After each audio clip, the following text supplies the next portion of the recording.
अरे बाप रे का भाई हाय अरे दैया रे दैया ऊपर पर चढ़े दैया रे दैया ऊपर पर चढ़े दैया रे दैया ऊपर पर चढ़े दैया रे दैया ऊपर पर चढ़े ऊपर पर चढ़े दर्द बड़ ऊपर पर चढ़े दर्द बड़ा बढ़े दैया रे दैया ऊपर पर चढ़े दैया रे दैया ऊपर पर चढ़े बिछी ना हवे तो हवे बना बिछावा बिछना है ना कहवा से दुल्हाई आइल बोले छावा दुल्हाई आई बोले छावा अरे मैया रे मैया करी कवन दवैया हजामिन जांग धके बैठल बाड़ी ऐसन मतलब जो जगहिया पर करिया हो गइल बा अब बाबा के आगे बढ़िया उठ गई चली चौका पर चली जब बारात लागेला दरवाजा पर तो हमने के यहाँ दर पूजा होला ना भैया और दर पूजा में दुल्हा के पूजा कइल जाला यहाँ तक लेके दुल्हा के जूता मोजा दोसर खोलेला लड़की के बाप पाँव पखारे लेके हमारे भगवान आइल बड़े आजो ऐसा बा क्योंकि लड़का दुल्हा बन के जाता तो आरती दिखावल जाता उनकर जूता दोसर खोलता गोद में उठा के ले जाके बैठावल जाला चौका पर लेकिन अब रहन बिगाड़ देव तो कौन बात बा पहले जाता रहता आरती उतारल जाता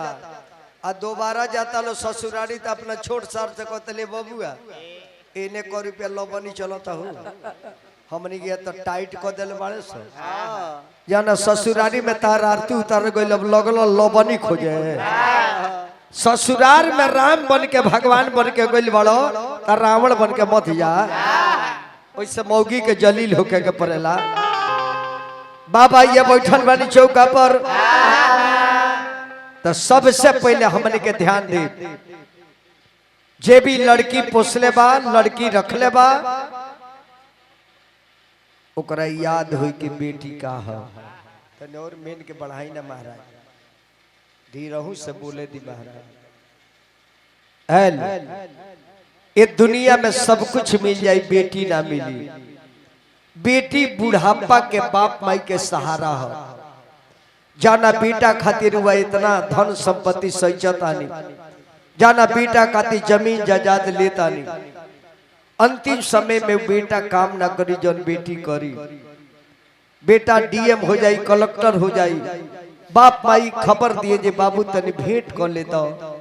लड़का कहिए पापा मेरे पास समय नहीं है लेकिन बेटी ऐसा जीव यदि भाई या भौजाई मार के घर से निकाल दे तो लड़की फोन करी कि मम्मी पापा जी के संगे आज हमरे यहाँ हमारा जौन जूरी तन खिया के दिन बिता दे काहे के भैया से झगड़ा करोगे भाभी से लड़ाई काहे के करो बेटी उबरा के विपत के सहारा हो बेटी विपत के सहारा हो हर चीज के समय बनावल बा के कब सहारा करेला दुनिया में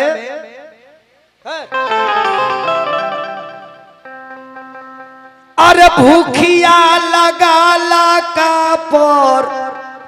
माई मनवा पर जाले भूख लागेला तो माई याद पड़ेले कि हमारे माई जियत रही तो कही जे बाबू का खोइबा बना दी तब भूखिया लगाला का पर अरे माई मनवा पर जाले अरे पियसिया लगल का पर अरे याद परी जाल नार प्यास लगेला तो औरत याद पर जाले कि औरत यदि जिंदा रही तो कही जे बोली का कहता बात बाकी नहीं सब अरे परला विपतिया तो बहिनिया मनवा पर जाले के गो बहिन रही तो जैती ओकरा घरे कहती ये बहिना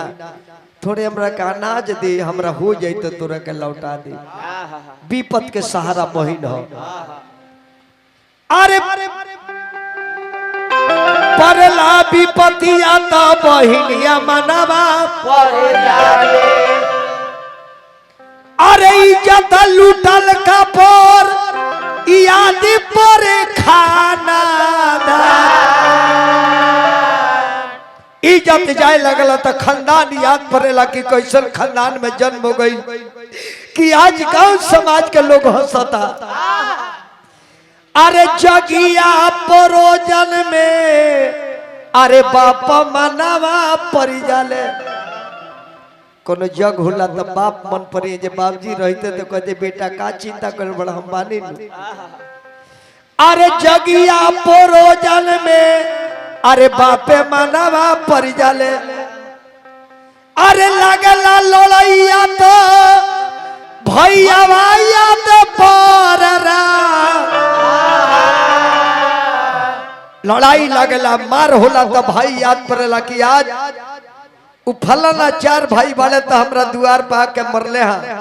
हमहू रहती 4 भाई तो आज हमने के पीटती ना। झगड़ा होला लड़ाई होला तो भाई याद पड़ेला वही गई सबके समय बनावल बा। दूल्हा बैठल बानी चौका पर सबसे पहले लड़की एगो गीत गावेली सन कि पापा समाधि मिला ना रौरा जाई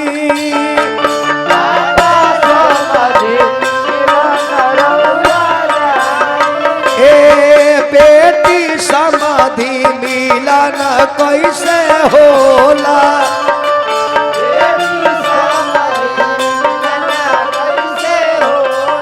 ए पापा हथावा में लेली पियर धोतिया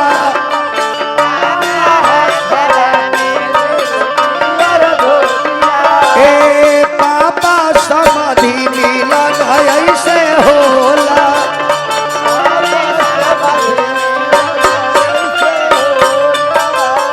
लेहू नाही मंजल राजा धोतिया हाथे करोना समाधिया से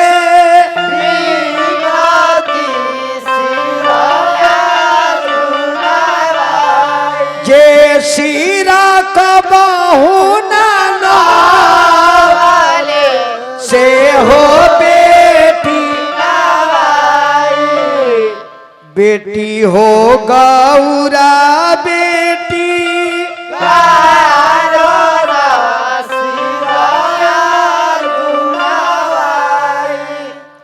इतने हमने के पूर्वज के नियम बनावल बा। फिर हमरा बाबू लोग के तरफ से नीमन बात पर पैसा केहू देला तो भगवान से भी अधिक बा। नीमन गीत पर नीमन बात पर केहू पुरस्कार देला उहे पैसा से बाल बच्चा आगे बढ़ेला। आ गंदा गीत पर केहू रुपया देला तो ओकर बाल बच्चा कबू आगे ना बढ़े। ऐसे हम कोशिश करे भैया हम चोखा चट्टी से बड़ी दूर रहे के चाहिए। ऐसे कि आवे वाला पीढ़ी गलत काम करत नहीं तो हमार बाप ता बाप और बेटा जौन अपन बा वो हमरा के सपोर्ट ना करी। अपना आवे वाला पीढ़ी खातिर सोचे के बा कि हम सुनतानी ऐसा तो हमार संतान सुनी पैसा अपना खाती गीत अपना खाती धन न कमाई जला आवे वाला पीढ़ी खाती इस वैसने संगीत गांव में गवावे के बा जाने से सुने वाला आवे वाला जनरेशन के ऊपर प्रभाव पड़े कि हमारे समाज में इहे होला। झूठन को नहीं है। इतने कैला के बाद बरात चल जाला जनमासा में लड़की के घर से धुरछक के पानी जाला औने से लड़किन के नहवान के कपड़ा बेला ये हमने के पूर्वज बनौले बा। और आज देखी आज के समय का बा दौर पूजा होके चाहे मत होके जयमाला होता आ जयमाला करावल भैया हमने के अपना खानदान के अपमान करी ले। काहे जयमाला कराए? अगर जयमाला करक बा तो कहीं जे चलो आंगन में मंडप में जयमाला हुई और जयमाला रुआ खेत में खरिहान में दरवाजा पर करा के वो लड़की के कितना जलील कही जाता। ऐसे पूरा एक गांव के लोग से निवेदन करो, बड़ी नीमन गांव बात तो हम एगो बात रुआ सबसे कहता नहीं आग्रह करके। एक गांव में कोनो जात के बारात होता 10 आदमी खड़ा हो जाए, जौन भइल तन भइल, गइल तन गइल, ओकरा के छोड़ी अबो से तनी रास्ता बदले के। गांव में केहू के बेटी के बारात होता, केहू के होता, 10 गो नौजवान खड़ा होके कह जाए जी हमारे गांव में जयमाला ना होला। जयमाला रुआ कराओ के बाद दूल्हा के भेजी आंगन में, बरमाला हुई, जयमाला ना हुई। बरमाला करा के कतना लड़की के बेइज्जती